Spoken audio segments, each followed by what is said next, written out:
மாப்பிள கோச்சிக்காம ஜாதி மட்டும் எடுத்துருவாங்க. டாடா நான் சாப்பிட்டுட்டு இருக்கிறேன் என்கிட்ட வந்து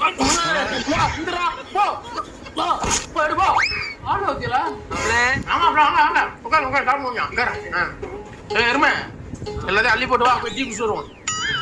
மாப்பிள்ள என்ன டீ குடிக்க காசு இருக்கடா, பெட்ரோல் இருந்தோம் நம்ம போறாங்க விட்றா. சத்தியமேன்ட்ட 10 ரூபா இல்லடா, இருந்தா ஒண்ணு தர மாட்டேனடா.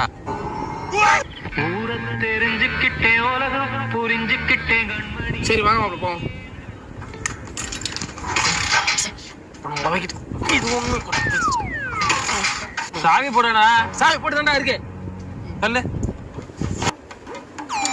படி.